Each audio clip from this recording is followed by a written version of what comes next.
passionate about Cleveland sports. He's going in! Touchdown! Browns, Indians, Cavs, the Big Ten, and more. Cleveland is a city of champions once again! Andy and Jarid, Cleveland and beyond. A swing and a drive! To deep right! Here are your hosts, Andy Billman and Jarid Watson. And we are live on Facebook and YouTube. Hello and welcome, Andy and Jarid, Cleveland and beyond. He's Andy Billman. I'm Jarid Watson, and this podcast is brought to you by Waiting for Next Year. Check them out, original Cleveland sports reporting at waitingfornextyear.com. Well, sound the horns! Woohoo! We have horns? Major League, yeah, there we go, that works. Major League Baseball is back. No, we're not fucking around. This is the real deal. We're going to talk about the excitement of the negotiation there between two stubborn parties and what is ahead for baseball, and more importantly, what's in store for our tribe. 25-1 odds to win the World Series. I'll tell you that right now. We wrap up with the Cavs season. Wait, the Cavs season's already wrapped up. Yes, well, we're going to wrap it up. I know. Mr. Drummond, he picked up his option, shock face. I don't think Andy is shocked at all.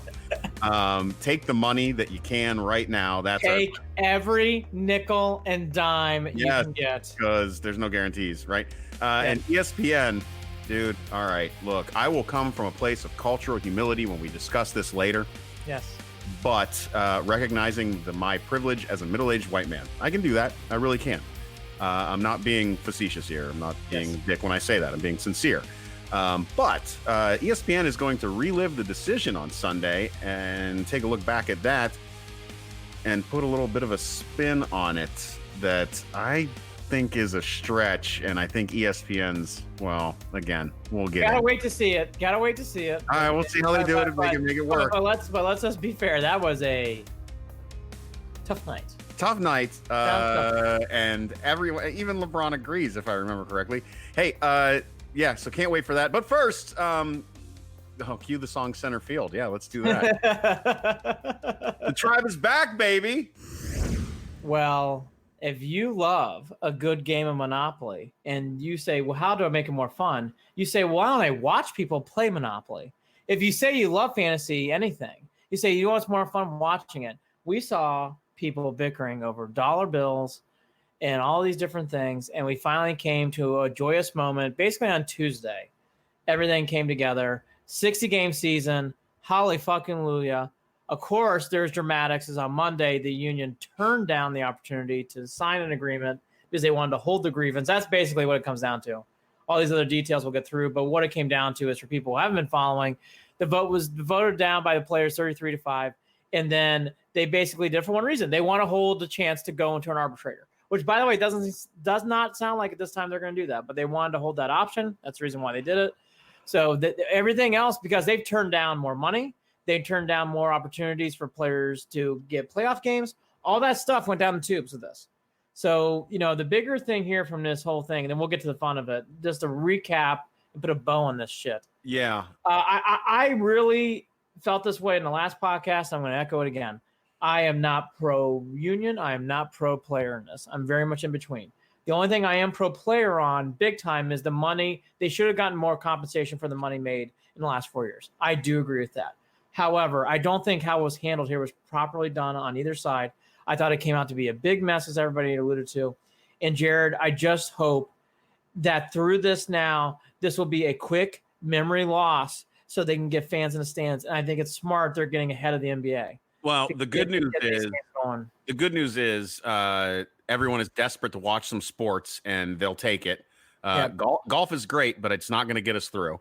No, and Lord knows, at this point, neither is NASCAR. So we'll hold off on that one. So I just wish that Major League Baseball would stop making everything like a trip to the fucking dentist. It's true. Pulling teeth constantly. It is grinding. It's very stupidly detail oriented. And at the end of the day, it's all about a grievance. That's all. You can read all these different things. It doesn't even seem like it was really over. I mean, it's over money, but it's not over. Well, no, it's not, because they turned down. They Right, that's what technically turned down more money to hold the right to have a grievance. That's strange to me. Okay. I mean, cool. You know what? I mean, again, I can look past it. I love this game so much, Andy. You know, I dedicated 13 years of my life to it. I played some college ball. God, I watch I watch baseball movies and regret ever quitting like I did, the way that I walked away from the game. Like, the game of baseball is very much in my blood. And so when I see stuff like this play out the way that it has, it makes me want to shake people. Like, I want to grab them by the shoulders and break the social distancing rules and just shake the fuck out of people. Why won't you figure it out and just get on the damn field? Because, Andy, let's do this too. We're now at a point where we're watching states where teams play and spend a lot of time. Arizona, Florida, California, Texas, California, where COVID is shooting back up, spiking like crazy. well, they're finally getting what All are wearing masks, and you need to put some masks on and just say, quit your bitching. Like, there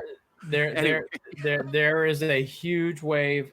They are finally getting, Jared and I live on the East Coast. Here we are. Like, I'm worried they're not going to be able to pull it off because of all this. Well, here's the one thing baseball has going for it. And I said this to you, and this is the one sport that can say this along with football. But more, I think, is in football, there's still positions and whatever else. But in baseball, there's so many minor leaguers, and there's so much of a farm system that baseball will be able to get through it. Now, the talent's going to drop off, obviously, if you get COVID-19 starters to go away, which, by the way, Blackman today is the first starter for the Rockies. Has been announced that he has it. So he'll be sitting out for a little bit. All that to be said, though, again, at least in baseball, you have players who can come up, play, and be experienced and ready to go. And I think, Jared, that is a huge difference. I mean, even in football, you're still coming off the bench without playing. In these states of these minor leaguers, they're playing games, you would think. I mean, minor league is still up, but I just think that's going to help baseball a lot to have these reinforcements ready to go. I think only for an extent, Andy, and I'll say this. I say it this way, because we really are making these assumptions that these young, fit athletes are going to be okay if they get it, and that these young players that are trying to come up and get into the league will see this as an opportunity. But again, we're not so certain that that's a lot of the folks that are catching this shit right now are in that younger age bracket. And we're going to start to see a lot of those hospitalizations and how they play out, and whether or not this actually is okay for young people to get. Even folks that are surviving it are walking away with some lung damage that's no fun. So I don't know how sustainable it is, even if you have replacements available. We're not talking about plug and play. These aren't machines. These are human beings. No, you're right. I don't know how long it's going to go until players are going, fuck it, this ain't worth it. No, I mean, I just don't. I don't. And I'm not saying that it's going to go that way, but I have to play devil's advocate here and say, I understand that you have the availability of players right now, but I don't know for sure that that's how it's going to continue if there is an outbreak. If a team does all of a sudden have one guy spread it, to 20 guys. I don't know how that's going to work out. I hope that that's not what happens. But Lord knows, I have not seen anywhere besides South Korea that keep it together so that doesn't happen. You know what I mean? All fair. I'm on the opposite viewpoint, but that's totally understandable. It's just an awareness thing. I'm just skeptical. I'm not cynical, but I'm skeptical. Right. And by the way, skeptical is very, very fair and understandable. The way I see it, you got plenty of players spread out in the stands. You're going to have, again, you'll have things that are going to come. You can come in and out. Obviously, there's going to be some unexpected hurdles, and I'm not naive to that. You're hitting a couple of them. I just see it more of the lens of it's going to be an opportunity for people who normally would not have a chance to play in the big leagues to play, and they're going to get excited and they're going to take advantage of it. And talking to some athletes already, for players who are fringy are getting really excited as they see it's an opportunity to play. And I think they're going to take advantage of it. I do. And I think that's right. I don't think there's anything wrong with it, but Jared's right. It's very unpredictable, and God knows I'm not a doctor. So even from what I just said, things can happen, and it could spread, and I could look like the biggest asshole on the planet. All that to be said, we press forward. The MLB schedule, it's going to be pretty simple. Here's how it works. Now let's get to the fun part. It's AL Central. You play the Tigers, White Sox, Twins, and Royals 10 times. Easy peasy. You get to play the my favorite cup, the Ohio Cup, the Reds 6 times. You then get to play the National League. It's not a rivalry. I am the only person who loves the Reds Indians game. You know what? I love the cup. I will drink. I'd rather the Indians it. have a rivalry with the Pirates than with the Reds. I think the Reds is so much better. I will refer to them as the Kentucky Reds, though. I will do that. Right. I am that fan, Zach Mazel. I am that fan. I love the Ohio Cup. Oh, why does Zach not like it? No, he doesn't like it. No one likes it. No one. I'm the one. I'm the weirdo. All right. Well, that's all right. Hey, listen. There's nothing wrong with being the odd man out. I am often the odd man out in these sorts of opinions, I guess. But that's my point. I'm the odd man out. So those are. So if you do your quick math, that's 46 games. Where's your 14? Pirates, Cardinals, Cubs, and Brewers. You're going to play one series apiece. 2 of those will be 4. The other 2 will be 3-game series. You get 14. 14 plus 46 is 60. Those are your 60 games. Yeah.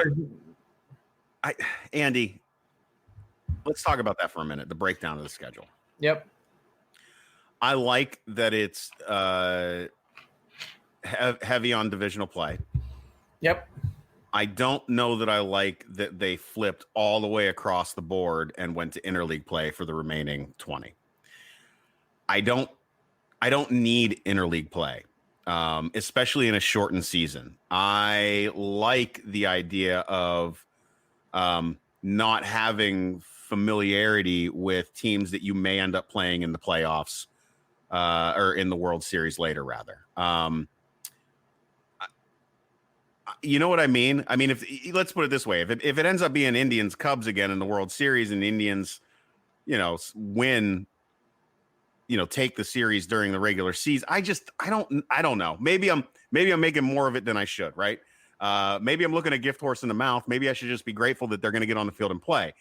I just don't understand how they came to that conclusion that that's how they were going to break up the schedule. Does it make sense at all to you? It's all about one thing. It's all about health. When they talked to health experts, they said keeping everyone in one region would make a lot more sense. I will say the one thing about this whole thing, that's what they said. That's what they're reporting. Jared, that's what they're reporting. I mean, don't know how that does that. I don't, Jared. I just read what I read. Yeah, here's what I will spin. That's spin. Here's what I will say, and I learned this from what the NBA is doing. Because there's no fans in the stands, and I love the fact the Indians are playing in Cleveland, sure. If I'm being honest, though, looking back at it, they should have just played these games. They could play them anywhere with 4 or 5 fields and just have a bunch of teams in 3 or 4 areas of the country. I think baseball, and again, that was requested. They could play them all in Dyersville, right there in the middle of the Field of Dreams. I think they should have. I think they should have done that. That was a big contention from the union. They did not want to play at a neutral site. They want to be closer to families, which I understand. All that to be said, I think the biggest thing here is reading this, what Jared's saying, is I'm going to miss playing the Red Sox and Yankees, the hated Astros now. All those things are going to be missed this year. It's going to be weird. All that to be said, that's what the health experts say. You got to go on what they say, and that's what they think is best. That's what they think is best. We can sit here and debate about that. I think some of it's FUBAR. I agree with Jared. I got to be honest with you. They're all making this up as they go. I think that's the line of the year. Let's be real about it. I mean, it is what it is. Now, to the positive. Of all the years to make it up, though, this would be the year because it's worth experimenting, I guess, because there are other things going on that, again, you say FUBAR. There are other things going on with rule changes that also are probably going to irk a lot of people, but go ahead, Andy. Jared loves the idea of putting runners on base in the next inning game. We'll get to that. Yeah, go ahead. We'll get to that in a second. The easiest schedules, if you went off wins and losses last year, you're 1 and 2 teams. Drum roll. Number 1's the Twins. Number 2's the Indians. Now, that is off of, again, stuff that I don't even know how you equate to this year, but that's interesting all to itself. Yeah, I'm not buying that either. There is a lot of good tribe chatter, I would say, on Twitter. Well, we all know the Indians never saw off to a full start. They always go off to a slow start. There's not going to get big this year, and I just are really worried that they're not going to get off that. Okay, look. I've said that. Folks. I've been one of those guys. Folks, not April. It's fucking late July when they start. Yeah, this is when the tribe picks it up. Yeah, so they're starting right in the middle of it. They like the warm. Here's the only thing I'm going to say. And I'm going to say this fairly, even though we're going to try to get into it. That's what I love. I love doing this about sports, is trying to predict what's going to happen. For the first time, I have no feel on the Indians. Meaning, like, I don't. But by the way, do I have a feel for the Cubs? Nope. Do I have a feel for the White Sox? Nope. Do I have a feel for the Yankees? No. This is such a crapshoot. Do they have a feel for each other? No. Right. Do they have a feel for themselves? That's my point. This is the one sport. The NBA, not so much, because they've already got standings and stuff. But for baseball, I would suggest watching as many games as you can, because it is going to be wild. And what it does do, which I don't mind, if you're a Royals fan, a Pirates fan, a Marlins fan, these are teams that are way down the list of possibly winning the World Series, right? And God knows they're not going to probably do it. But I will say it gives you a small opportunity. And we all know in baseball, if you get fucking hot, you could get in. Well, then we need to talk about this too, Andy, because I'm tired of, and I heard it today, and forgive me because I don't remember who it was on CNN, but somebody was talking about this and mentioned the asterisks regarding this season. I just have to say this. There's not an asterisk beside other seasons that were shortened, nor should there be. And asterisks are used for very specific reasons when we talk about them. Baseball is really the only sport we really hear about it. Yes. And it really comes out of the steroid era and the cheating. And I don't like mashing those two worlds together and going, oh, well, it's different, so it needs to be an asterisk, because that's what we know how to do in baseball when something is different. No. There are an entirely different set of challenges to this season right now. Yes. That you cannot say, well, they won. You're not saying, well, they won because of some advantage. What is the advantage? If you're saying that, then you're saying other teams have won because of the advantage of 162 games or the advantage. You know what I mean? I don't know that there is an advantage to be had here. I think this is all discovery right now. I think everyone's playing in the dark and hoping to come out and just play some ball and mash and see what they can do. And there is no asterisks. I feel like I'm really butchering that word. There's no way that you can apply that to this season. It does not work. It does not fit. That's bullshit. That is purely for those who have cheated in the past to say, wait a minute, you didn't do that fairly. That's all that's for. Well, throw that fucking asterisk out, rip it off your keyboard, and throw it somewhere else. Here's where I'll go down. You might need the number it's attached to, though, so don't rip it up. Is it there was a huge strike in '81 with the Dodgers, and the whole Major League Baseball. And the Dodgers won the World Series. They beat the Yankees. Do you think they consider that an asterisk for World Series win? No.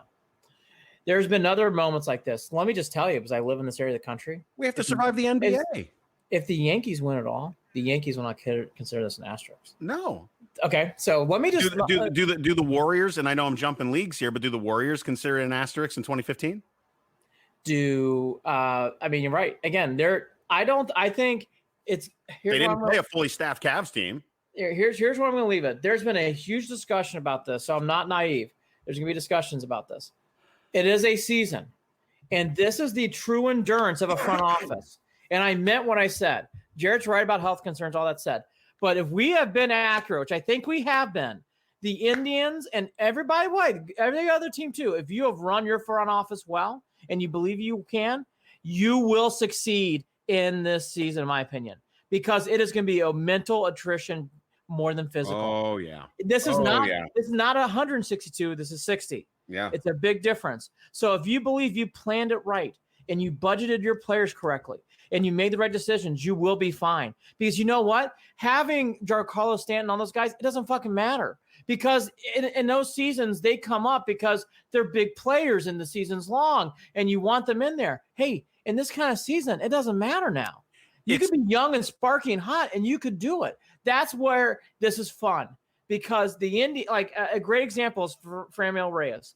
Now we will have to see how he performs, but there's an example. If he stays hot like he did in spring and that carries over, Jarid, that's the kind of guy that can carry. We saw it last year. Carlos Santana carried this team on his back for most of the season.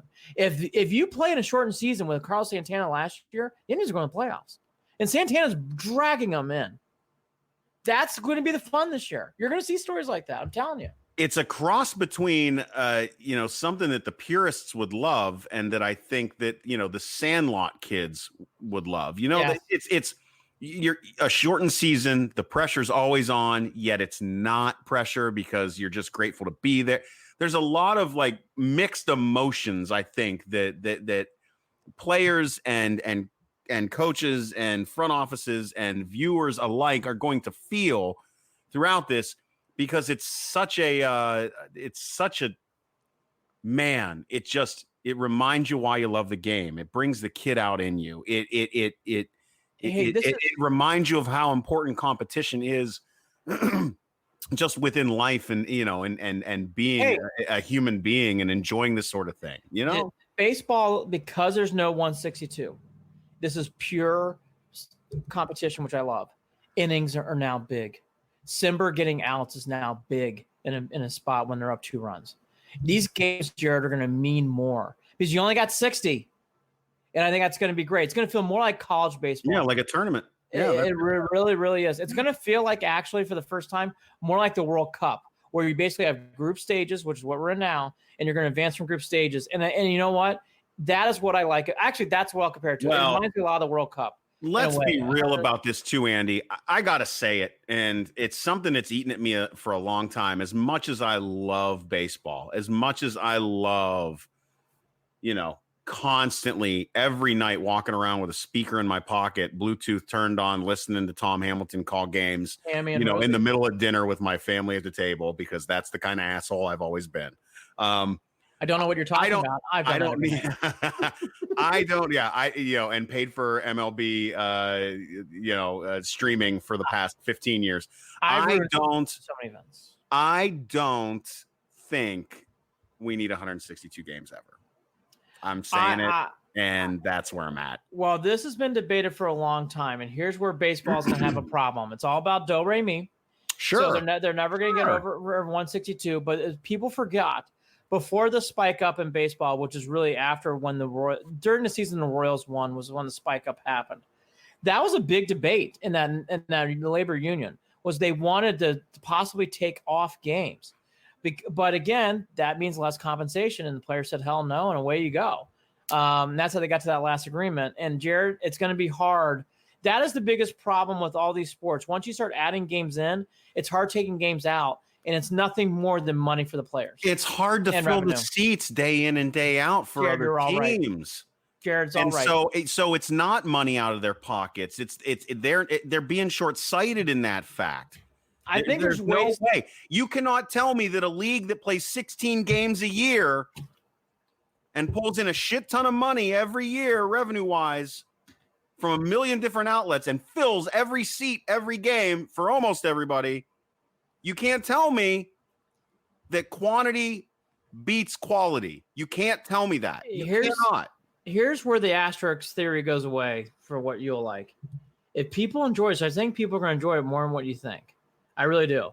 I think that's why the asterisk thing will go away a little bit. Not forever, but it's going to go away a little bit. But here's the thing that what Jared's alluding to. But I'm telling you, it's not going to happen because it's too many games. But here's something the MLB can do and what they need to do. Get creative. MLB's been an old fuddy-duddy sport for fucking ever. I sat in these meetings. You would listen to what has been proposed in baseball and stuff. And I love baseball too.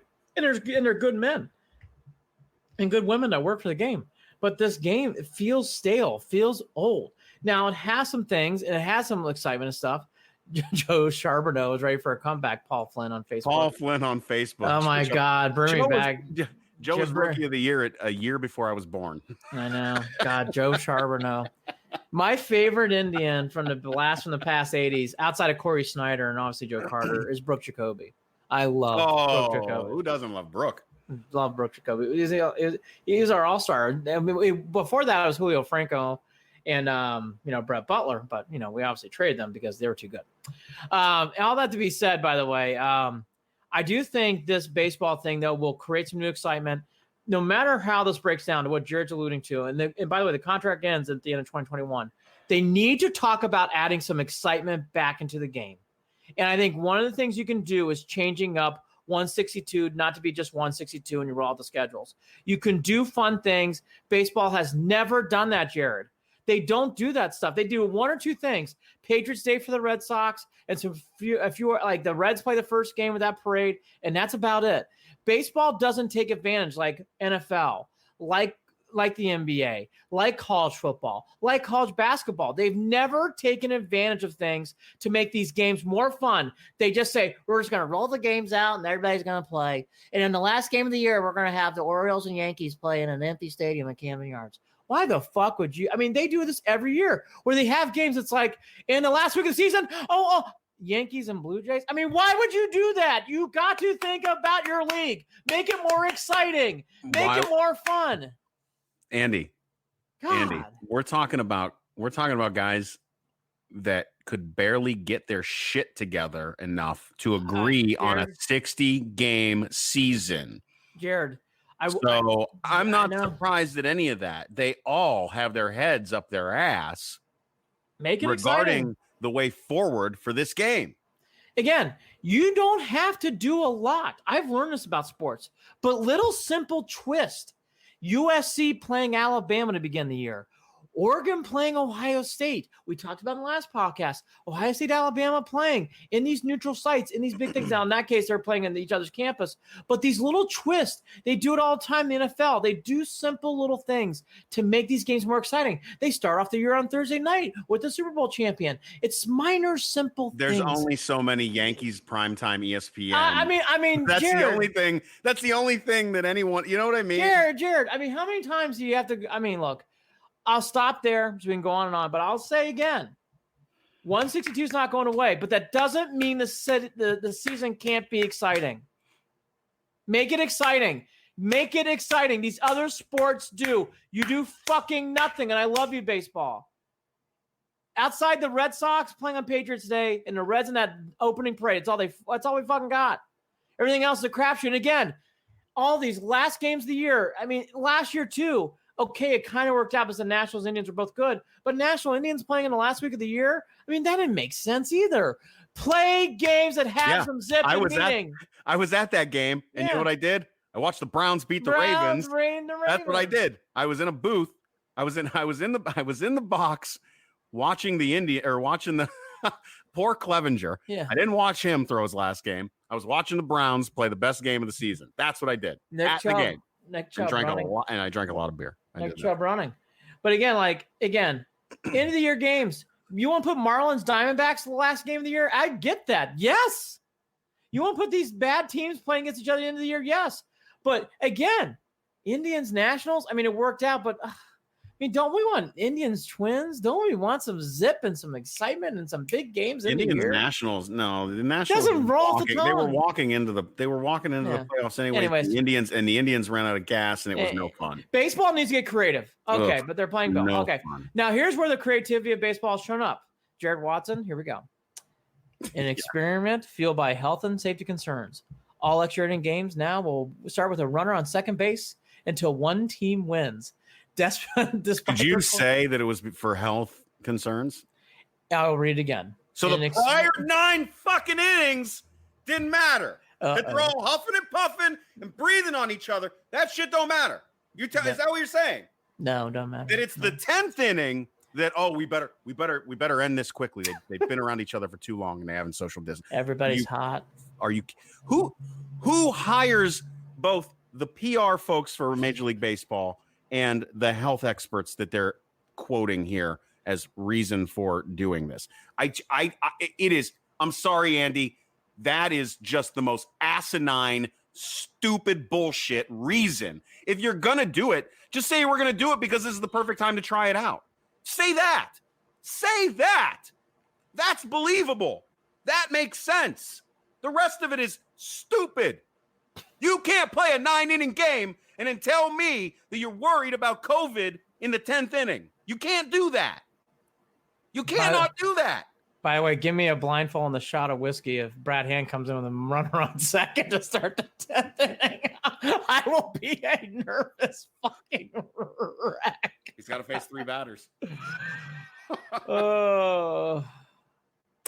Right? I'm indifferent on this rule. I want to see it being played, but I'm indifferent. I will about the too. rule. But if you're going to be legitimate about that and say it's for health reasons and say it's for COVID, even if you I just wanted to make it read. a touch believable, Andy, I know. Even if you want to make it a touch believable, then you need to change it to putting a man on third, right?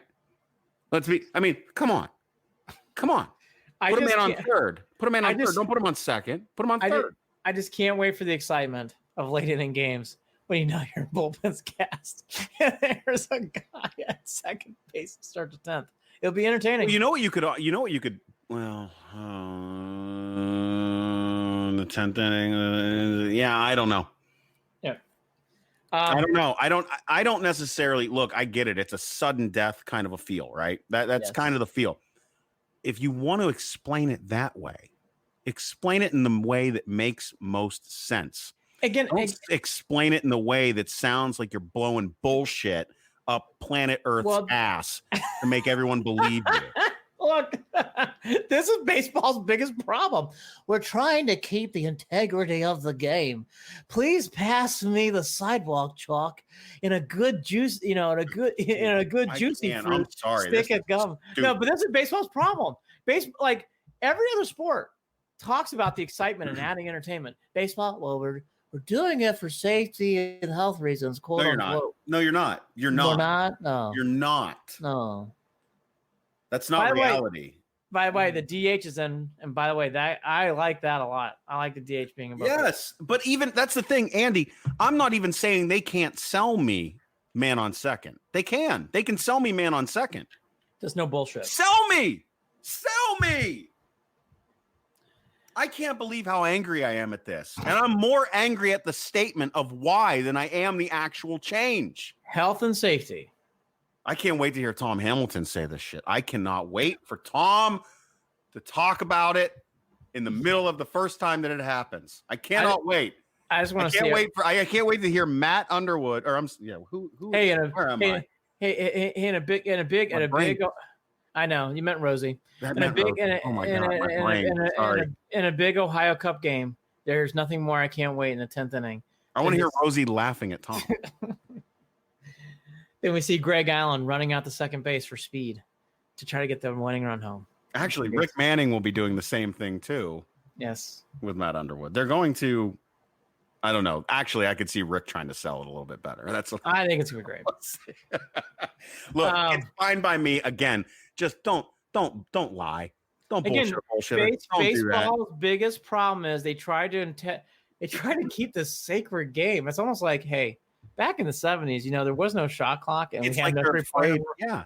They're afraid to be honest about it, and they want to blame it on this and use that as the excuse instead of just saying, "Hey, no better time than now to try some cool shit that might speed some shit up and make some shit fun." Just say that. Does anybody not miss not having 3-pointers in basketball? No, good. We're all good. Okay, good. Do we miss not having a 2-point conversion try in the NFL? No, we like that. Okay, good. Yeah. Baseball. This is good. Let it go. Just say it's for the best for our game moving forward. Right. It's an experiment fueled by health and safety concerns. I'd be cool if they bumped it. If that were the case, then why don't they change it? Oh, Jesus. It doesn't. I did that to fire. We play 1 inning together. 1 inning games, if that's what you do. Here's the contract. Wear masks. How about that? They all need to wear masks when they play. And by the way, they did in 1918. They did. There's pictures of it. So then why aren't they doing that now? Don't tell me that you're having a man on second in a 10th inning for health and safety. Have them wear masks. That would be. By the way, you can't spit on the field. Oh my God, I'd be a mess. I love spitting on. What are they going to do? Well, how are they going to stop that? What are they going to do? No, you can't do that. No. Bullshit. Bullshit. We got to give the team a third out. There's too much spitting. Yeah, time to do Andy, I can't believe how wound up I am about this. I really think it Wait. is some of the most ridiculous bullshit I have always said or ever heard. Oh, wait till you hear this contradiction road. Suspended games. This is from The Athletic. You know those games that start and get rained out before the fifth inning, i.e. before they're considered official? You won't be seeing any of that this year. Any games that start but are then halted by weather will not be considered suspended games, meaning they will not restart, meaning they will resume at the point at which they were stopped, which we've been wanting forever. The purpose of this rule, by the way, is not for health and safety issues, but the purpose of this rule is to avoid long weather delays, an error which health officials advise having players at the ballpark for as little time as possible, even though they're going to be at the ballpark the same amount of time the next day. Look, all right, here we go. I'm just going to say it. I love baseball. Road. I am disgusted by the people who run baseball. I love the game of baseball. I'm getting close to using an H word that I'm not allowed to use in my house when I was a child, but I hate the way that these people are doing this. Unreal. I am just, you know what they should do, Andy? You know what some of them should do? What's that? Run for office in government. They'd be perfect. Speaking of running, Full of shit. Speaking of running for office, Francona for mayor. According to Jensen Lewis, these are stats for people who are wondering. Now we're getting into the tribe. Francona's record since 16 against the RAL Central. White Sox 46-30, Twins almost 500 but 42-34, Tigers 58-17. My God, good old Detroit. And the Royals 50-26. The Cubs, Cardinals, Pirates, they've only played a handful of times, so I don't know how much stats matter. But if they do, 3-1 against the Cubs, 1-2 against the Cardinals, 1-2 against the Pirates. I don't remember last time the Indians have played the Pirates, which will make Jared upset. So I think the true rivalries in Cincinnati. Well, they were annoying losses. They were super annoying losses. I don't remember. I don't remember. Like stupid losses. 13-5 against the Ohio Cup. That's my Ohio Cup. The Billman Cup will call it, and against the Reds. I'll be drinking from it. You can wipe that down with Clorox wipe. I'll drink from it. And the Brewers 3-1 against the Brew Crew. Okay, so the biggest thing that we talked about, Mandy, all this stuff we're going to go through is done by Athletic. Yeah, we're going to have Mandy back on and talk about all this too. Yes. I want to lose my shit while Mandy's listening next time. Anyway, yes. Go ahead. But according to Athletics, so Zach Maisel, and we talked a little bit about this already, but let's relive some of these topics. Some of these are new. Okay, Indians players who have already in Cleveland in late May and early June, they are Roberto Perez, Carlos Santana, Zach Plesac, Logan Allen, Greg Allen, so the Allen brothers, who they're not brothers, by the way, that's just a joke, Daniel Johnson, Shane Bieber, remember the Johnson brothers? They weren't Johnson brothers either for the Browns. Shane Bieber and Adam Plutko are those already working out Progressive Field. So those players, Perez, Santana, Plesac, Allen and Allen, Daniel Johnson, Shane Bieber, and Plutko, they're already in Progressive Field. They're already playing. By the way, Plutko's wife with a very cute tweet. She's excited for her boy getting back out there to play. Yeah. Where the team plans to host summer camp begins in July 1st. I would assume it's going to be Progressive Field. We'll have to see. Naquin has been rehabbing in Arizona. Carlos Carrasco has been back and forth from Cleveland and Tampa. It sounds like everybody. Oh, wait, here's everybody else. Other players have been training in Goodyear during the pandemic. DeShields, Simber, Phil Maton, and then J-Ram, Jose Ramirez, who was playing with Bauer in that video we talked about last week. And then there's a bunch of others we don't know yet. So that's kind of the state of where people are. Now, here's the big thing, too, now going forward. So on when the season starts, it is not 25, it's 30-man active roster. It will gradually decrease to 28, and by the end of August, it'll be 26. Trade deadline, there is one. For people who didn't think that was going away, that it is not going away. Trade deadline, so July 31st will be right in the middle, August 31st. Now representing the halfway point of the regular season. So you'll play 30 games by the 31st, and that will be great. That we used to hate that in baseball. There'll be none of that bullshit this year. Everybody plays same amount of games, same trafficking, so you're not taking half games this year. Half games won't be really an issue in the standings this year. So trades can't happen. We'll get back to that in a second. Opening day teams will be able to carry 30 players. We already said that. On the 15th day of the season. Okay, so the 15th day of the season is when the 28 players happen.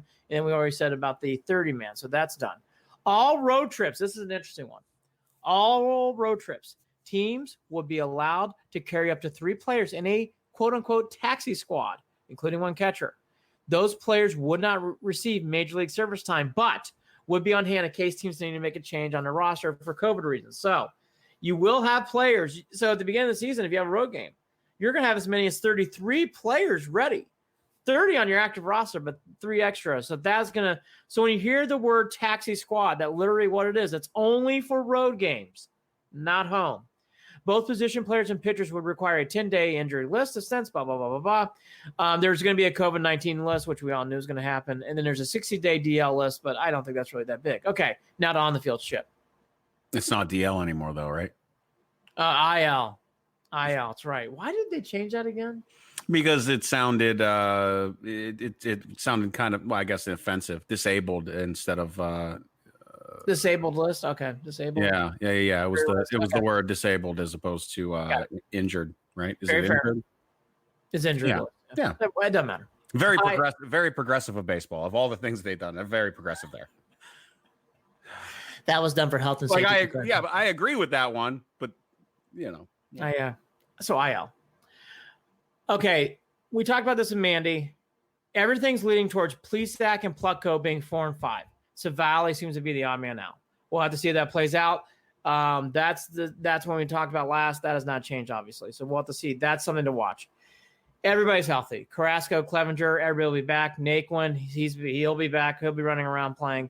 Remember, Cesar Hernandez is your second baseman. It's been a while. Domingo Santana, who's a good pickup. He's going to be your DH or outfielder. Probably DH. Remember that. Those are your new guys. The taxi squad nominees are, according to Zach Maisel, Christian Arroyo, Mike Freeman, Yu Chang, Bradley Zimmer, and everybody's Jake Bowers. I think those are a pretty good list. I think that's pretty accurate. I think all those guys actually make a lot of sense. Yeah. Boy, oh boy. How you feeling about Bradley Zimmer or Jake Bowers? Here's the one thing, and very, very, for all those guys we just mentioned, and those guys we've talked about previously, because of what I just discussed, you have to be playing well right out of the gate.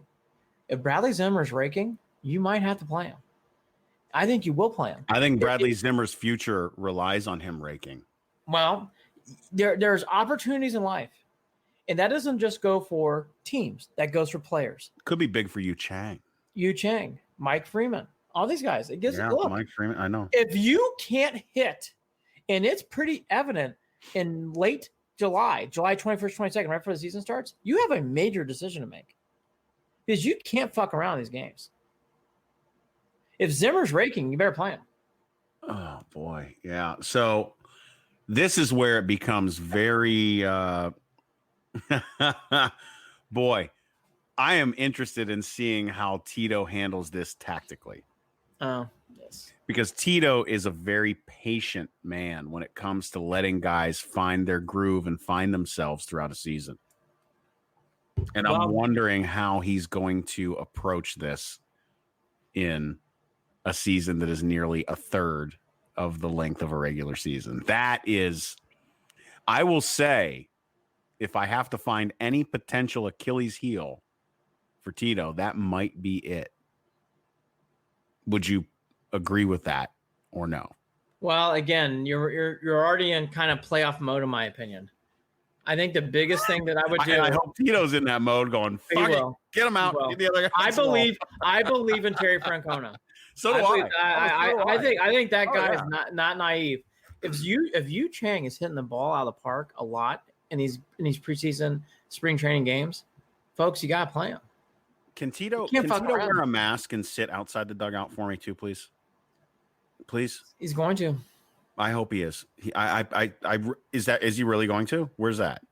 I haven't seen that, but he's gonna. I'm assuming. I swear to God, I do not want anything to happen to Tito, and it scares the shit out of me. But I told you. Andy, or I told you that I had a buddy. One of my best friends who lives downtown sent me a photo of Tito getting off a city bus a couple of months ago, and I was paranoid. Paranoid. He goes, "Tito's getting off the city bus." I was like, "What the fuck is he doing on the bus?" All right. Oh, I want to put him in a bubble. He's like one of my parents. I want to put him in a bubble and protect him and make sure nothing happens. He's going to be fine. He's our Francona. We love Francona. Yes. Positive vibes. All right. Will Nolan Jones and Tristan McKenzie lose out on a development year? That's a big question too. Nolan Jones especially. He's been brought up a lot, and that's where, again, I think this year, Tristan McKenzie's a good example too. If these players are playing well, you got to play them. Yeah. I don't think you can fuck around. No. Just to remind, and we will bury this forever until we can't bury it anymore. It'll be annoying. No more Clase. See you in 2021. Goodbye to you. We will see you then. And then I think the biggest topic that's going to feel as I think this is going to become a bigger story is Lindor. Frankie's staying in Cleveland. Frankie's staying in Cleveland, but he's not going to sign long term. That's okay. He's staying. This is going to be a developing story. I think once everybody gets back in after the 4th, you're going to start seeing Lindor stories, and we'll go through them all. Frankie's staying in Cleveland. Frankie's. I will do the Lindor Macarena dance if that's true. I would love for him to stay, but all that to be said, let's just be honest here. There's a lot that's gone into this. There's a lot that's playing out in life. Lindor is a big deal. Comes at you fast. It comes at you fast. He's going to have to really, really going back out to that open market saying, what is my real value? And that was to our point the last time too, is in something like in a different sport, different league, Myles Garrett, take the money. Not only what is my value, can anyone afford my value? But again, that's your value. You know what? There is something in life called, yes, your house could be worth this, but in the market right now, your house is worth that. It's only worth what somebody's willing to pay. Yeah. Again. So he's either staying in Cleveland or he's going to the Yankees. We'll leave it, or the Dodgers. I think the Lindor rumors are going to whip, and I will also say this. Then we'll go down some other roads here. If the Indians, God, please don't. They do go off to a slow start. Those rumors are going to get whipped up, big time. I'm telling you. Yeah, no, you're right. You're right, and you know what? It's fair. It's very fair. Different times. We're talking about survival and and a possible reload. Not a full reload, but it's just a reload of potential talent. Which that front office is really, really, really good at finding. Hey, they find out they're not going to make the playoffs. They can get a great trade and save money off a year they were going to lose money to get closer to breaking even. I think the Indians got to seriously think about that. Yeah, no, and things have changed, and I don't think I'd be mad either. Everything has changed in life. So. I love you, Francisco, but best of luck if that's how it plays out. But I will say this, man, it'd be nice. It'd be nice. It'd be nice if he stayed. It'd be nice if there was. I'm not asking for a hometown discount. You might get a COVID discount.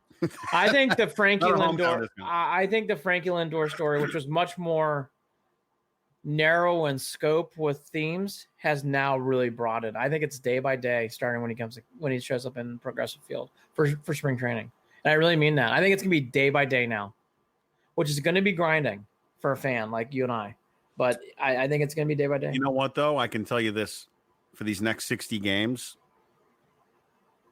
he's going to be dedicated and on point and ready to go. Oh, look.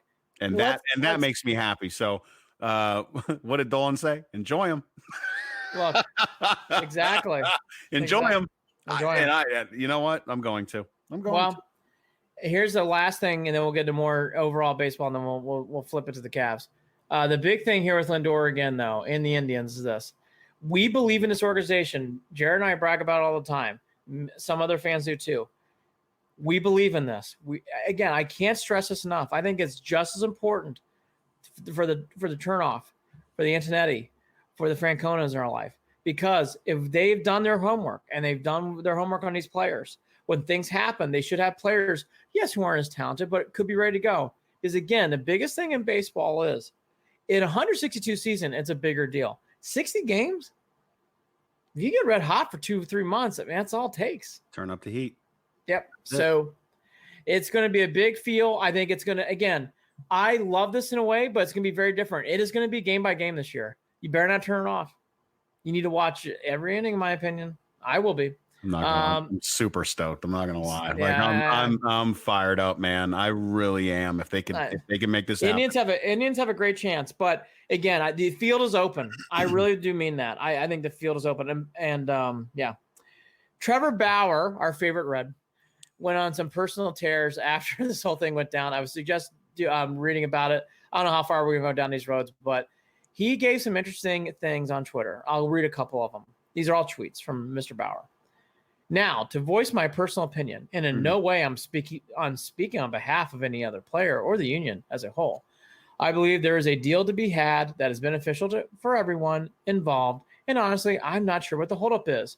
Exasperated emoji. That was on Monday night.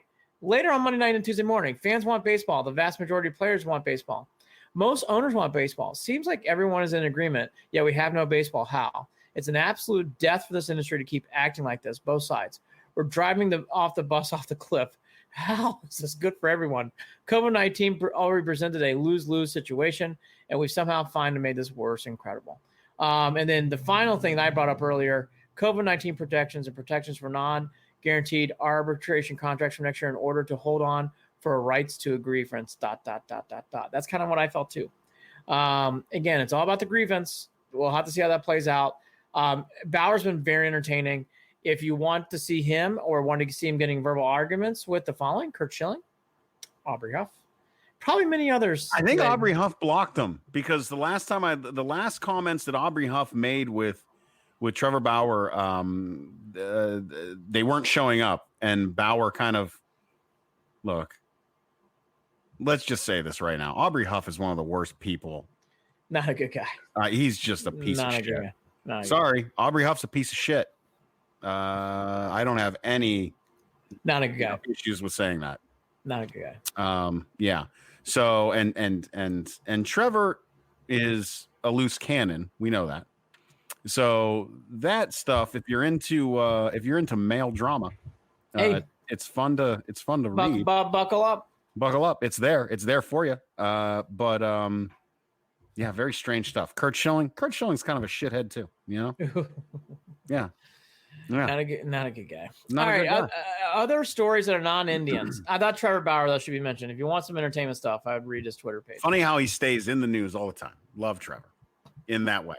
We're going to see him twice, possibly this year too. No, really. And he'll probably get destroyed. I mean, we did gloat at his demise last season, so I did at least, and rightly so. What he did after he left, 9+ ERA. Well, running around Jacobs Field Progressive Field during the middle of that game after he got traded was ridiculous. Again, same guy that took the photo of Tito getting off the city bus was sending me photos of him with Trevor during that moment. He was standing there with Trevor going, "What the fuck is this guy doing right now?" I know. That's what he sent me. And I look at my phone. I go, "I don't know. He's being an idiot." Speaking of people that irritate the blood sometimes, the Astros are coming back. Remember that. I just want to bring up other storylines in baseball. Mookie Betts, David Price, remember them? They're now playing for the Dodgers in the Bo Sox trade. Garrett Cole playing for those evil pinstripes. We will not see them until the earliest October. And then Madison Bumgarner, I think the best pitcher in baseball. He's going to be in Arizona this year. We already talked about universal DH. I do want to remind everyone that everyone in baseball believes, for the most part, maybe the Reds being right there with them, which, again, we play the Reds quite a bit. The White Sox seem to be the winner of the offseason, just for people who don't remember. Yasami Gordal, who's a good catcher. Dallas Keuchel, Edwin Encarnacion, remember him. Steve Keshik and Gio Gonzalez. They also resigned Jose Abreu, so they did make a lot of changes. We'll have to see the brand new White Sox. Josh Donaldson, remember him? He's in Minnesota now. He's a Twin. And I think the most interesting story for me that's with these kind of big things are the Red Sox rebuilding. Look, I do find that to be a fascinating story. They are really going through a big change. Chris Sale, by the way, not pitching this year. He got TJ, Tommy John surgery. Finally, the biggest story that I've seen popping up in non-Cleveland headlines is the return of Corey Kluber in Texas. I will warn people now. If you think Lindor's trade rumors are annoying, and I like Corey Kluber a lot, if that guy gets off to a hot start in Texas. Is this what we do? We get a Cy Young Award winner and then ship him to Texas? Again, That if seems to be the thing we do. if that guy's running around the Maverick hat winning the Cy Young, asterisks or no asterisks, that's going to hurt our ass. And that's what it comes down to. I've seen a lot of stories already about that. So yeah. I mean, I don't know what to say. And that's going to get ramped up. That is a big side story in baseball. That is baseball in a nutshell. With 54 minutes, wowee. Are we ready to talk a little Browns? Here we go. Cleveland Browns. The Clowney rumors are here and not updated. They are still there. Really? Jared. Really? Clowney is not taking up the offer. The Browns still want him. And no sides have made any movement either way. Why? Yet these rumors persist. Were the comments that Clowney supposedly made? Don't get Pardon my emotional. cough. By the way, I've get had emotional. this all day, and I promise you, it's not COVID related. Yes. I got a little bit of air conditioning, humid heat, back and forth issues from throughout the day. Well, Anyway, that's my excuse. Next time, wear your mask, even though we're social distancing. I wear my mask everywhere, bro. I wear my mask, Please, and I please. do it. I do it for you. I don't do it for me. Well, I do on it a for you. podcast, I just want to be extra protected. Please wear your mask. That's why we should we wear them while we're doing the show. Were the rumors about Clowney basically saying, yeah, thanks, but no thanks, made up? Is he playing hardball? What is that deal? What is that deal? Mary Kay Cabot is reporting the Browns are still in wait and see mode. I think the biggest thing with Clowney here is pure and simple. Just to nip this in the bud quickly. This has not gone away. No movement is happening, and people need to buckle up because this rumor is not going away. I thought it would. It isn't. It's still there. And Clowney's made no effort. The Seahawks made no effort to re-sign him. So I think people need to get ready for that. And by the way, as we're learning, as COVID-19 breaks out, I don't know how much longer Clowney's going to be just laying around unless he does really not want to play. And by the way, that could be the case here. I don't know. You remember Steve Miller Band? Yes, I do. Go on, take the money and run. Woo-hoo-hoo. Come on, take the money and run. Woo-hoo-hoo. Awooga. Kareem Hunt did the short. Jake trotted a short little thing on Kareem Hunt, and the basic thing. And I thought Kareem's interview the other day on his Zoom conference was good. It was good to see him. He made one more comment about the police incident that happened in the offseason. Quote, I would say that it was out of character. Hunt said, quote, I have been working to become a better person each and every day.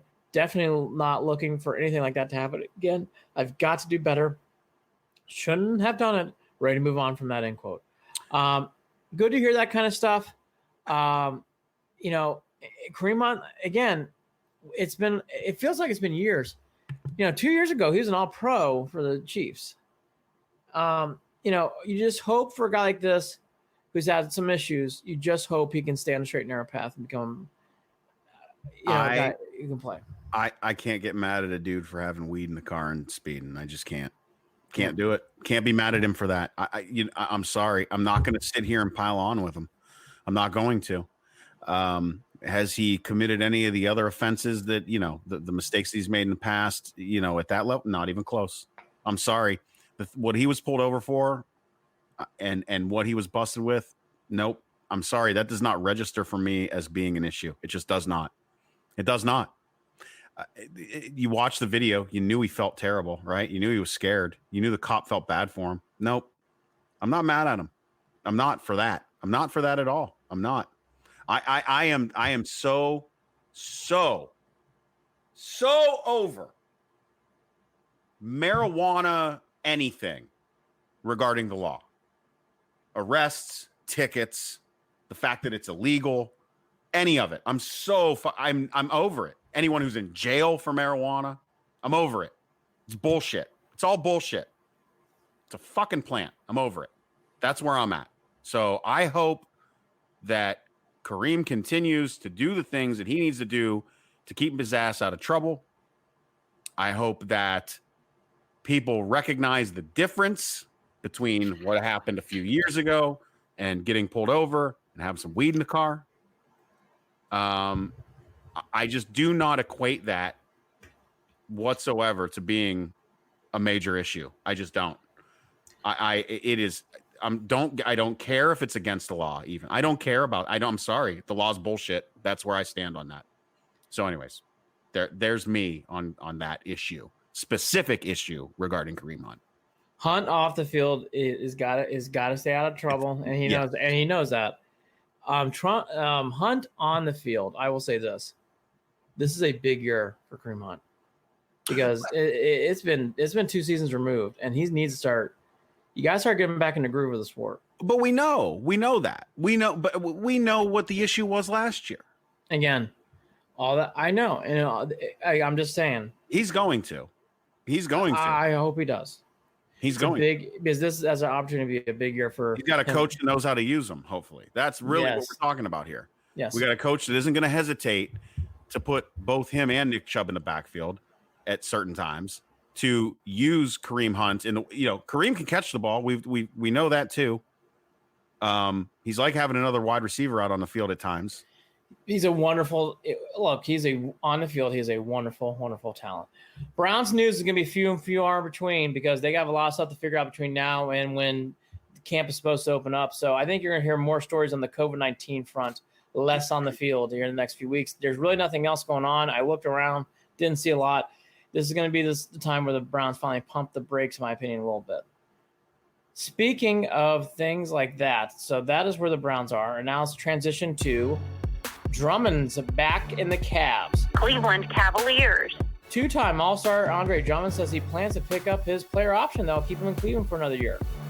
Quote, yeah, it's going to be hard to give up. So you can count on me being in Cleveland still. So, look, we'll just leave it there. That was a no-brainer. You got to take the money. Jared, you got to take the money. What'd you say? The facility's open at noon. He was there at 1. Yeah. Folks, the clock opened. Sealed, delivered. I'm yours. A lot of music references. The clock opened, I don't know, earlier that day on Wednesday. Yeah. And like an hour later, Andre Drummond broke. Yeah, I'm taking. Yeah, player option. Yep. Yeah. Nope. We're good. Yeah.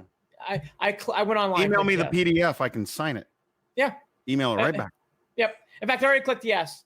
So that is that. All right. Some Cavs offseason optics because I think we should do this now because I think after this the Cavs are going to go bye-bye for a while.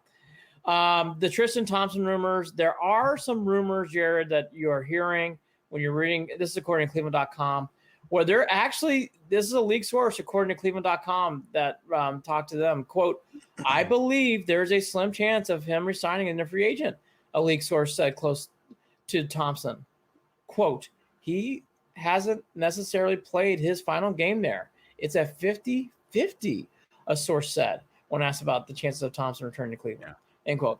The articles in Cleveland.com, I found that to be interesting. I was not expecting those kind of quotes. Obviously, he feels like you gotta look at it on both sides of this. I don't know that he can expect to get a lot on the market going anywhere, and I don't know that the team can expect to get a lot regarding. Well, wait a minute. Where is he at, anyways? I think location wise, or what do you mean? Is he still living in Cleveland? I believe he's in LA. I believe he's in LA. I mean, Tristan Thompson, Frankie Lindor, people like this, these are hard and tough decisions because we all know if this was a normal offseason, Tristan Thompson would be gone because he'd get paid better and more lucrative to go play for a good team. Well, that's my point. Those options may not be there now. I don't know that. I think the Cavs would be interested in re-signing him. I think the Cavs would be very interested in re-signing him. Because I don't know what you're going to. Let's just think about size alone. What are you doing? What are you doing without him? History. The guy won a championship in 2016. History. The guy's been through the wars. He's a good player. We know what he can do. Drummond and Tristan complement each other so well. They do two different things at the same position. Drummond is more offensive-minded, scorer of the hoop. Thompson, defensive-minded rebounder. It's great. It's nice to have this kind of combo because you can't play them at the same time, but when you need a certain style on the offensive floor or you need a certain style defensively late in games, you can make that switch. And by the way, I know people don't want to hear this, and it just feels like years ago now. It's only been months. Cavs won 4-4 with Drummond. Okay. Just saying. Yeah, I'm Just cool. saying. I'm interested in keeping him there. I am. I would keep him. I'd love to. I mean, has Kevin Love talked about this? I haven't seen anything regarding Kevin Love commenting on Tristan. Has he at all? Kevin's busy with doing a lot of work. Well, he's doing a lot of work. He's in New York right now doing some stuff, and then he got the ESPY award the other night. I think the biggest thing. With he mentioned Tristan a couple times. And, he thought he had a good season, all that stuff. He was very generic answering because it's hard to tell. It's just hard. This is so hard. I mean, even, Love had a conference call too. And something that came up interesting in that conference call was like, he made a great point. He goes, for guys like Chetty Osman who went back home, which is what they normally do in the offseason, are they going to be able to come back? Are they going to be allowed to come back in the country? I don't know. I mean, there's a lot of murkiness, so it's just hard. Another guy too, who I've been a little bit more high on, but obviously disappointed too. And I've been surprised. The articles about Garland not playing well have been mounting. Stats wise, write-up rise, and I'm not naive. Garland really struggled. The only thing is, Jared, I just want to get on Garland real quick. The guy didn't play more than a handful of games in college, like 4 or 5 games. Right. So to expect him to roll off the balls and be this good, I'm just very surprised. No, and in this season too, where shit didn't work out. Yeah, I think people need to be. I'm just gonna say this. He struggled absolutely. Does he need to improve? Captain Obvious is tipping his cap. All that to be said, Garland needs a chance. Okay, now to the other guy. Remember Dylan Windler. I can't even pronounce his name. It's been so long. Dylan Windler. He hasn't played basketball in a long time. He was the second first-round pick that the Cavs did. He had season-ending surgery on his lower left leg. That, to me, Jared's one I'm more interested to see what happens. Because to not play basketball for so long, that is a dreadful amount of time not to be on the floor. That is the one that I'm more cautiously not having expectations on a guy. Garland, I want to see more. Windler, I mean, we didn't even see him. He was our second pick in that draft. Doesn't someone like that really just kind of exemplify where the Cavs are at and what's going to happen in the coming seasons? Look, like you just don't have a fucking clue. Okay, I'm going to wrap it up with this on the Cavs. Then I'm going to get a little bit to Love, then we'll wrap up. Yeah. Here's the thing about the Cavs. I'm positive on the Indians, as we all know. I have good vibes about the Cavs, about the Browns too. I think the Cavs, what has happened is really going to set this team back again. I think I know everybody's high on JB Bickerstaff. He seems like a good coach, good man. Folks, this is going to be tough for the Cavs. They have development players who aren't going to develop. They have players out there who overseas that can't come back. They aren't playing basketball till December. I mean, Kevin Love, quote, "It's a tough pill to swallow. But from a Lee's perspective, I totally understand it. 7 to 8 months of not playing basketball is not conducive to what we are trying to build." Kevin Love. It's not just me. It's not just Jared. This is the best player in the team. The Cavs aren't alone in this, though, too, Andy. This goes all the way out to the West Coast. Warriors. Look. No, I'm saying even the Lakers. The fact that they now are struggling to get, there's guys that don't want to play, even when they restart, to the fact that JR, who hasn't played since 2018, is going to reunite with LeBron possibly. Now, granted, fucking love JR, and I hope it works out. Holy shit. But what I'm saying is this league is in a strange but that's the kind of problem. Just like everywhere else. I would rather have those issues though than not playing. Actually, I know, but all I'm saying is there's uncertainty everywhere, and I don't know that we can assume that the uncertainty is going to equal good or bad later on. I get why you're leaning that way. You're right. Development and all of those things. But we're in purgatory. Well, I'm just going to say it again. I think the Cavs are on the opposite viewpoint. I think this is going to be a very uphill climb for this team. Yeah, well, maybe. And this team did not play well. Maybe, yeah. I know. This is asking a lot from a team. I know, and and you got an owner who's coming off of a stroke and a really shitty situation, and I'm glad that Dan's doing better and long haul rehab and all that good stuff. But man, I get it. I really do. The Cavs are in. It's murky at best. I think this is going to be hard. I just think. I think this is going to be very, very challenging for the Cavs. Yeah. They're going to have to hit everything. And I will say this, and I hate doing this, but it's true. Everything is going to be about that lottery pick. Everything. Well, the beauty, and the beauty of it is, depending on, I don't remember how many slots, the percentage difference in whether it's a coin flip on whether you end up getting that number one overall or not with so many different, ways it could play out. So I know, Andy, I don't know. I don't know how any of it's going to play out. The Cavs, I think, just being realistic, again, a huge uphill. I'm not saying they can't do it, but they're going to have to hit some. That's why you keep Tristan if you can. Right. That's why you keep Kevin Love. You keep Tristan. I've hit the point, Andy, where you keep Kevin Love no matter what. I think he needs to be a Cav for life. He is. He needs to be a Cav for life. life. Man, even on the court and off the court. Community guy. Everything. He is everything. He's improving society. It's pure simple. Okay, let's all take a deep breath. 10 years ago, in July 8th, this television show came out called The Decision. I watched it. We all watched it. It was fucking miserable. ESPN, my old employer, has decided they're going to do a look back on Sunday on what happened and get into the backstory of The Decision. It's going to be on Sunday night at 9:00. We kind of alluded to at the top. I will take the torch here for a second. LeBron has done some many great things to the city of Cleveland. I don't think he had any attention at all. I really don't for what happened that night. I mean that. Correct. However, sometimes in life things get out of control, and that got out of control. I know he did things for the Heat. I'm not going to get into the decision of going to the Heat. And I know why and everything else and whatever. Look, it didn't come off well. He upset many people in Cleveland, many people in Cleveland, including myself.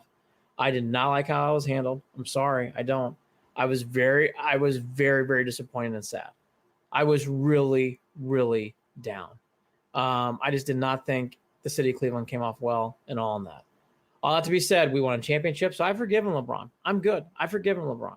I will watch this. I'm interested to hear what they have to say behind the backstory of it. All that to be said, my bigger point about the decision is I have let this go a long time ago when he came back. Even if LeBron didn't win a championship in 2016, I would have let this go. The decision's dead for all that pain and suffering. Burned like the jerseys on that night, okay? All that to be said, 10 years ago today, this was a nervous part of our little lives as Cleveland fans. Woo!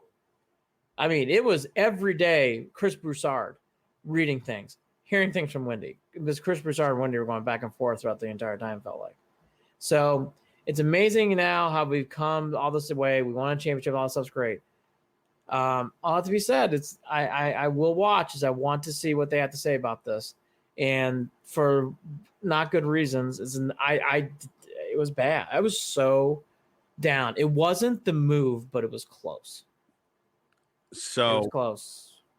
I remember I was sitting on the back porch with my dad. He had a TV out. He has a TV out in the garage. And we were sitting there, and we had a feeling. I think I was home visiting. I was doing something with the military where I had time to take leave, and I was home visiting. And if I remember correctly, and I remember him sitting down with and this is where my issue lies. First mistake, Jim Gray. Sorry. First mistake, Jim Gray. All right. And I said I was going to come from a place of cultural humility, and I'll get to that. And humidity. It is humid outside.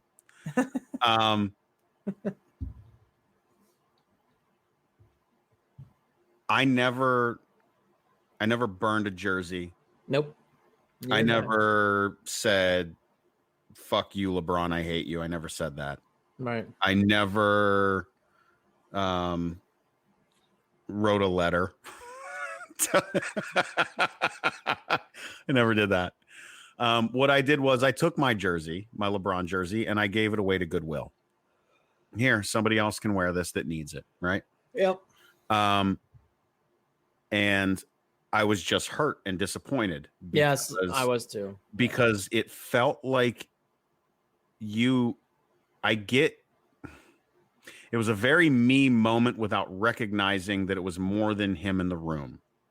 It was an entire city and an entire region in the room. He miscalculated the pain it would cause, and it felt like a slap in the face. That wasn't his intention. Again, I get it. And that's why I want to say this, Andy. Yeah. I don't like that. I feel like ESPN is creating purpose and reason where it really didn't exist at the time to fit current events. I do understand that a young black man taking control of his life and making a major decision and doing what he feels is best for himself is a very important and serious thing, which is why I feel that ESPN is exploiting that in a sense, because that's not fair regarding how this played out. Had LeBron gone to Miami and not had the decision, I don't think I would have felt as terribly as I did. Right? Again, it's not about, I've said this from day one. It wasn't yes, it would have been hurt and disappointed for him leaving to Miami, but that would have been it. Manny Ramirez, Jim Tomey, fill in the blank. Now LeBron's it was like being asked. All right, so this is a. But LeBron, to be fair, LeBron was a lot like bigger. Being called up on stage to stand with somebody, and then they, like, it's like being, told, you might go to. I'm trying to think of a good analogy as a Cleveland sports fan, where you're like on the podium with him, and then you're basically embarrassed in front of the nation by him, not in a way that is. It's a really hard thing to discuss, isn't it? Man, this is difficult. Well, but it hurt. It hurt. It was it felt like getting punched in front of people when you thought you might get a hug. How's that? Again, you thought you might get a hug, and you thought again, here we are as Cleveland sports fans. Man, what if he says he's staying in Cleveland? Let's just play that game for one moment. Imagine for one moment, Andy, if he did what we hoped he would do, but knew he wouldn't do. Imagine if he got there and was like, I'm keeping my talents in Cleveland. What that statement would have meant to everyone and to the world as that example. That is what I was hoping for. Now, that's the admittedly selfish part of me as a fan. That's why I wish he hadn't put it on display like he did, because it went from, it just turned it into a very, oh man, it's so hard to talk about. Well, look, at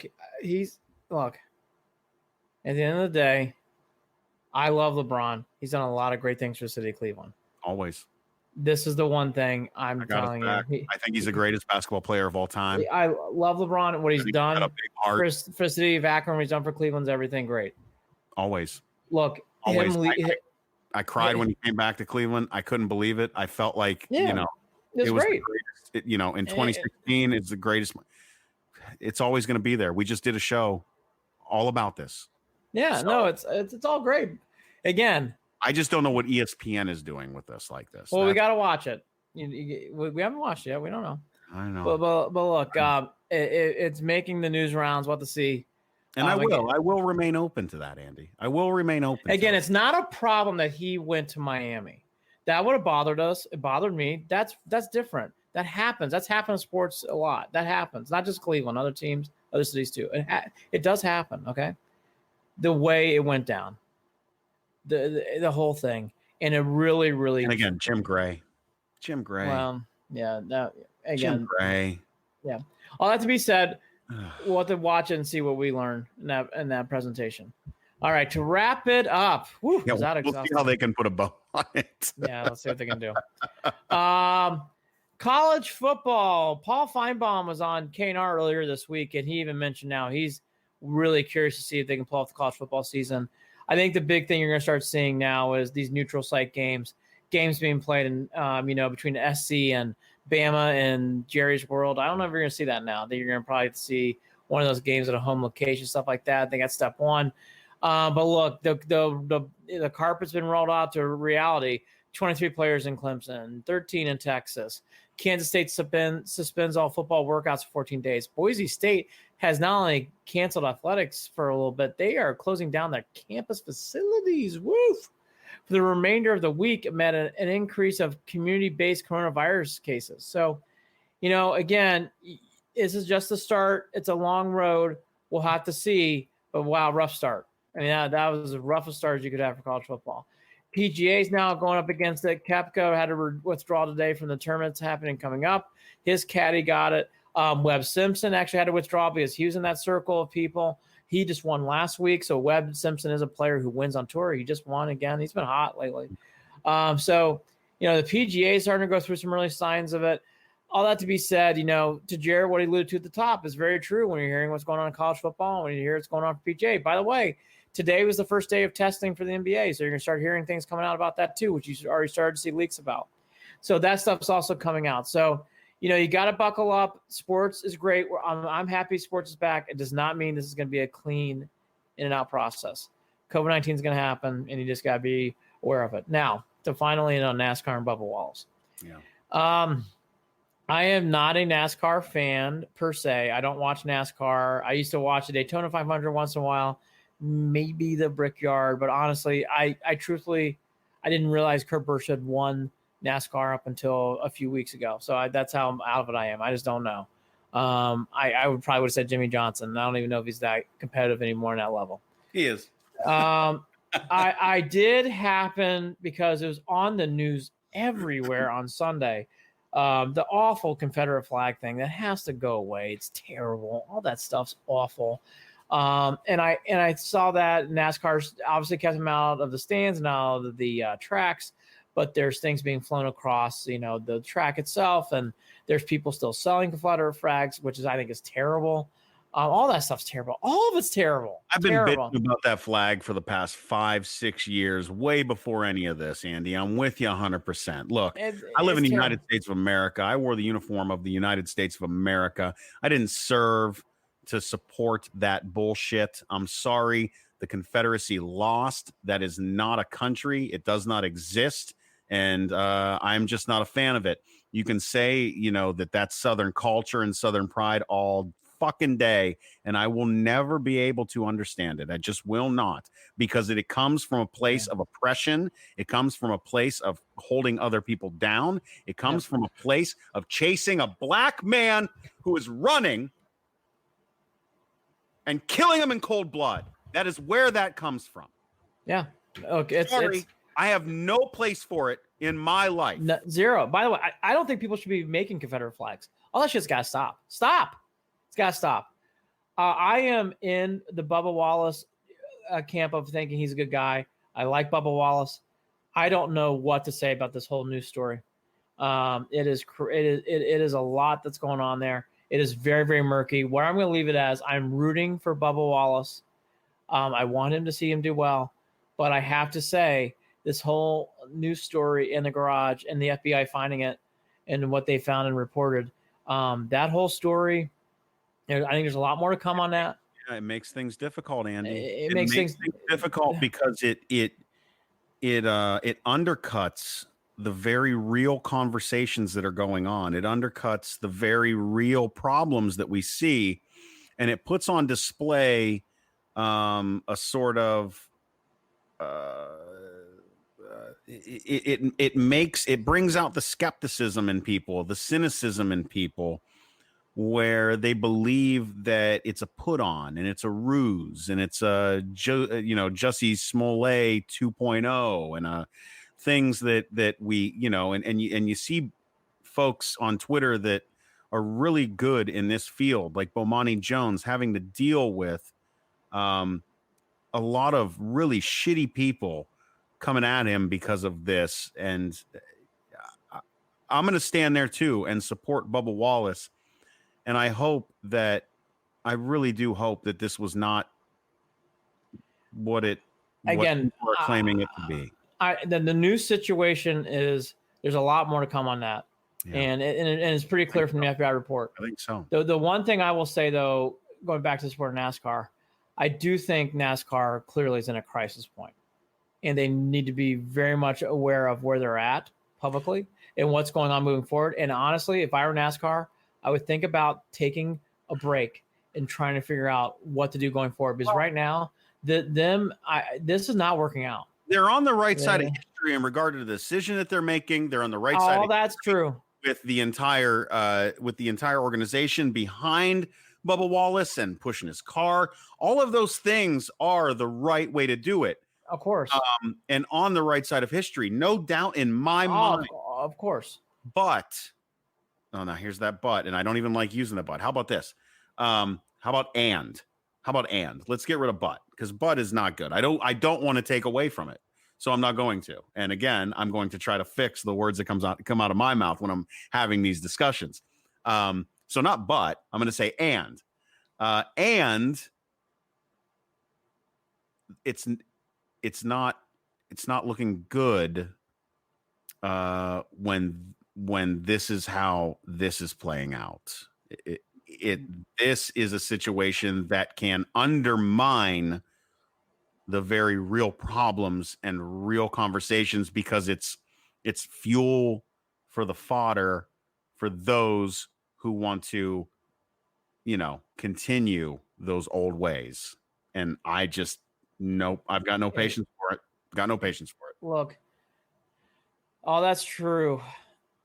I just think NASCAR really needs to be aware and start thinking way ahead, because right now they're making strides. They're doing things, and supporting Bubba Wallace in the moment was great.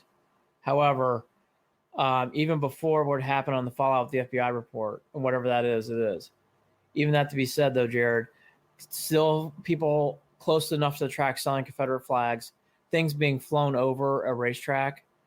Gotta stop. They've got some things that I think, Jared, I know this is harsh to say. I would think about really maybe pausing the season for a couple of weeks and trying to get some ideas down of what to do going forward. Really? It's an important moment for this sport. Jared, I think it's really, really important for this sport right now. The optics from afar, there's a long road to go. I don't know. I don't think that you make excuses for what happened in the situation, but I do think that you dig in your heels and you press forward on this regarding your stance about equality, about the flag. Okay. If this continues, that's where I stand. Right. I don't know. If this continues, all I'll say is I don't know how good it is for the long term of that sport. I'll leave it there. Even though they're doing the right things, they're saying the right things, and they're in unity. They really are. But all that to be said, this was. I don't know.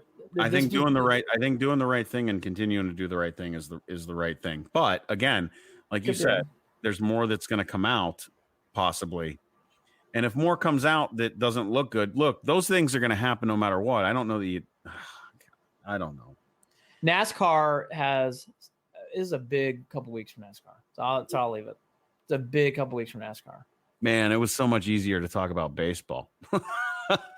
You know, what was your favorite union dispute? These are difficult, right? These are difficult discussions, Andy, and I acknowledge that. Whether it be a look back at LeBron's decision, or whether it be this fumble, I don't even know how to look at it yet regarding NASCAR. These are difficult conversations. All I can say is that I'm always going to do my best to come from a place of caring and honesty and reflection, and that's all we can do, Andy. You know, we're two middle-aged white dudes that have enjoyed the fact that we haven't had to deal with some of the things that a lot of these athletes in other leagues, especially outside of NASCAR, for crying out loud, have had to deal with in their lives and coming up and trying to do everything they can to pull their families out of poverty, or to, prove to others that they are worthy. These are feelings that you and I will never understand. They're shoes that we have not worn. So, we'll keep doing it. I'll just say it that way. We'll keep doing it. And you know what? We've got time because there's not a lot of sports going on. So I know we're going to talk about sports, but I don't. We're getting close. I don't mind talking about some of this stuff either. Well, no, it's part of sports right now. Look, this like anything else in life, things will go back. It's not going to be right away, and things will get back. And we're about ready to we're getting close to that with baseball and basketball. It's clear, okay, and that'll be good. All that to be said, like I agree with Jared, and these are exhausting times. All that to be said, it'll be nice from here on out. No more labor union stuff from baseball. Thank fucking God. NBA, it's going to be back to on the court. Thank fucking God. And you know what? Soon enough, it'll be the same for the NFL. College football, wait and see. I still have high hopes on that too. And by the way, I'm glad Andre Drummond's coming back. I think he's good. I love the Kevin Love got the Arthur Ashe Award. I think that's cool stuff. I would love for Tristan Thompson to come back. And honestly, I'd love to see JR back in the league. I think that would be great if he played for the Lakers. Love JR. And again, LeBron James is the man. What he did and how he's helped the city in Cleveland since 2003 has been unbelievable. Can't even put a value on. He's great. He's great. Well, we are brought to you by Waiting for Next Year. Check them out, original Cleveland sports reporting at waitingfornextyear.com. Also, don't forget, you can follow us on Twitter at CLE and Beyond. That's at CLE and Beyond. And shoot us an email, Andy and Jared at gmail.com. Andy and Jared, JARID at gmail.com. Also, follow us on Facebook, facebook.com/Cleveland and Beyond. Andy, any last thoughts? I think you just gave them, but go ahead. I would like to break down the labor union contract some more. Let me see. I got some more details here. Hold on for a second. Let's see here. Line paragraph 4 here says here, you can't chew tobacco on. I'm glad baseball's coming back. Thank God. There are some things that are going on that you like to see too. And then I just think sports coming back is a good thing. All that to be said, we as we do, we'll push forward, like you said. Not a lot of Brown stuff going on. And we talked about the Cavs, and here we are. I'm going to keep trying to come from a place of humility and respect as best I can. I am going to speak out on things that I don't agree with, that I believe are causing hurt and pain to others, that I do not like. I understand that this is a sports show, and I will do my best to stick to sports, but I will also address the issues that are relatively important regarding a lot of folks who are playing the sports that we love. So that's where I stand on that. Andy, love you, brother. Love you too, man. I don't know, man. I just feel like this is a very strange time. And that's an understatement. I feel like I feel like I needed to say that, and to you, the listener, and to anyone who watches the show on Facebook and YouTube, I got nothing but love for you too, and I hope that we all learn and grow and become better human beings on this planet. I get preachy sometimes, and I know I'm there right now, but that's so whatever. Andy and Jared, Cleveland and Beyond. We'll talk again soon. Take care.